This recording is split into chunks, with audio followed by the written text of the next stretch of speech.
Alrighty, we're gonna take this grinder.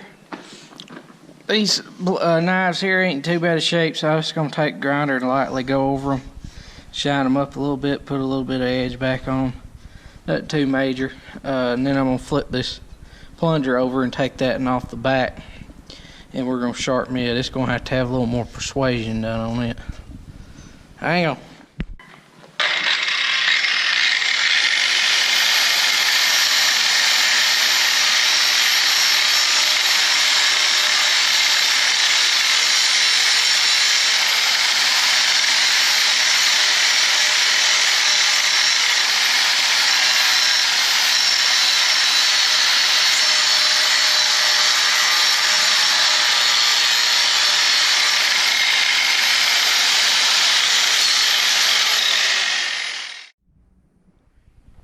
Got my trusty Chicago Electric Harbor Freight Special grinder here.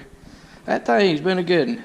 I bought that thing probably 2 or 3 years ago, and I've used the crap out of it, and it ain't quit yet. It's done paid for itself more than I give for the thing. I think I bought that thing for like $20 or $30. It was nothing.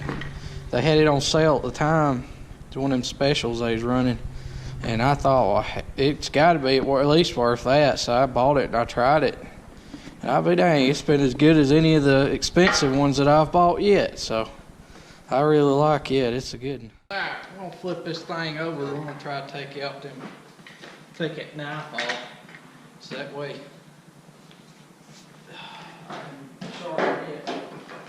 Get it out there. Flip this thing over. I just kind of lightly go over them. That and in the center had a few burrs in it, so I really done some cutting on it, but mostly just lightly go over this thing. Ooh, this thing is heavy.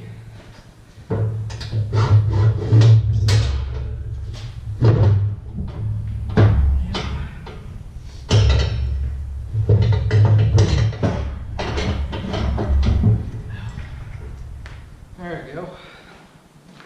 There on the side. Alright, so what we got here is we got Allen head. You gotta have impact Allen head to get these out. And they work good. The reason why they use these is because when the plunger's going in and out, it's just like these flathead nuts that they put in them. It has to pass. I don't particularly like Allen head style bolts and stuff, but in this situation they're a necessity, so let's take them out.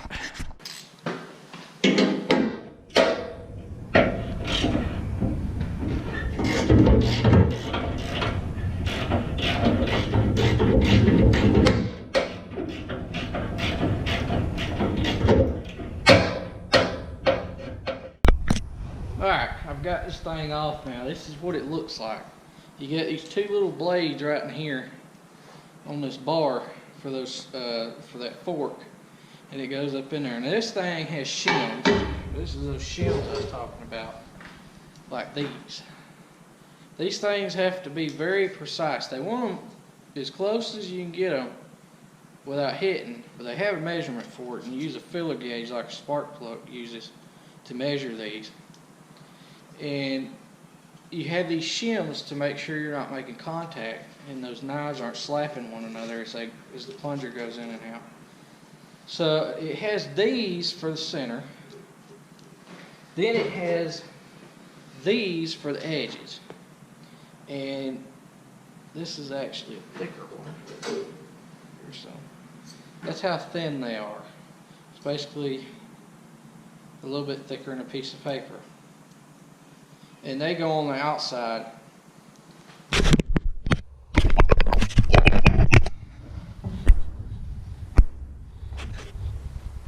Like so. Right there. And then this other side is the same thing. And you have to, and as crazy as this sounds, you think, oh, you just put the same shims every time. No. And the reason why is very simple. Now, these are actually spaced evenly with the same amount of shims, I believe. No, there's one extra shim. So One side's a little bit lower. But as these rollers wear and the metal wears off of them, they're going to change the distance that gap is. So when you go in to set these knives and sharpen them every year, you have to check your tolerances between your two knives and set them with these shims. Which, it sounds like a headache, but it's really not. It's one of those things that looks more of a pain than it really is. You set it and you forget about it. Do it once a year. It's not too hard to set. It's just like doing a spark plug, basically. You stick the blades in there and you put it all back together and put it up in there, and then you run the blade, the feeler gauge between the top blades and the bottom blades in the chamber, and that's how you measure your gap. Alright, so going back to the sharpening part, see, I've got pretty good edge on these. It's pretty good enough. Nice and smooth, sharp and shiny. So that'll cut hay real good. Went bought me a regular straight die grinder the other day. I've had a 90-degree one for a long time. It comes with these sanding stones. I don't know if it's going to do any good or not. We're going to give her a try. That way I can get in here a little better.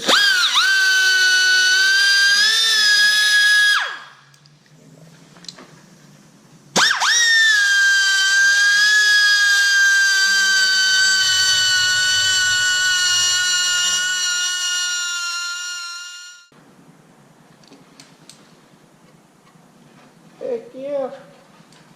That thing works pretty good. That was a good buy on that thing. Can't believe how good them little sanding stones did. That makes me smile, because that means I can get in there easier with this thing, and when I don't have to take that plunger out and sharpen the front knives. This back knife I still can't get to it.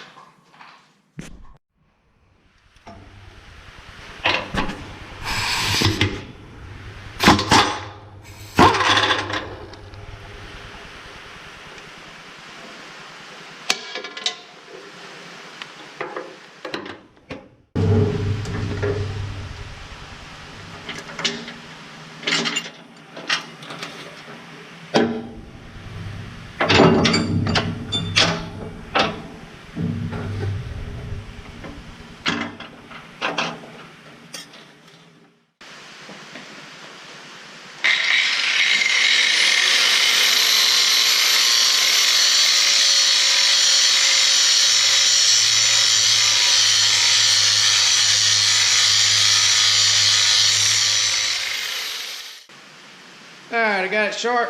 This is going to be the test. That's pretty good. These hay baling twines cut like that.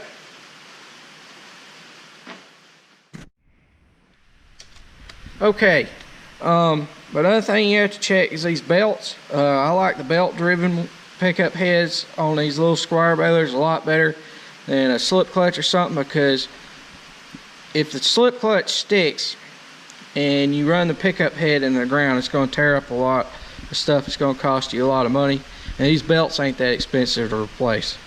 So I prefer the belt. They work a lot better. It has a little spring. You have to check the tension on the belt to make sure it's tight, and then they also have chains on both sides driving the actual teeth on the front off of the auger shaft. The auger shaft is what the belt drives off of, or drives to, and then the chains come off of it for the pickup head. But this is your actual drive pulley here, and then this is idle pulley. But the teeth are all good. I already checked that. Then it has chains inside of here. You have a drive chain for your knotters, and you have the main drive chain, which is this one, for the rest of the baler. All that's tight and good. Everything's good there. And that's pretty well it to go off of. So right now I just gotta stick those knives back in, and then I'm waiting on I gotta run up canes and get the rollers for this thing. I ain't never got a chance to go up there yet, so I gotta do that. But while we're standing here, just show you all my dirt. I said I'd show it to you a couple days later after it dried. It's been a couple days since we went and got it, and it looks pretty dang good compared to last year. We had a lot of red clayish looking dirt, and this year it's a dark brown colored. So just 1 year of running, of doing these soil tests and mixing the fertilizer to the soil test, there's a huge difference. I wish I had a picture of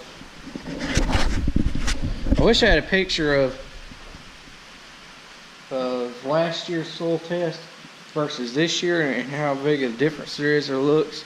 I brought Daddy in here and showed him it for the first time today, and he said, man, he said that looks a lot better. So huge difference. But I didn't even think about last year taking a picture of it or nothing. I wish I would have. But that's it for today. Thanks for watching. Please comment, rate, subscribe. Hope y'all enjoyed this video. I gotta get these knives bolted back in, and that'll be it till I get me some rollers. So see y'all later.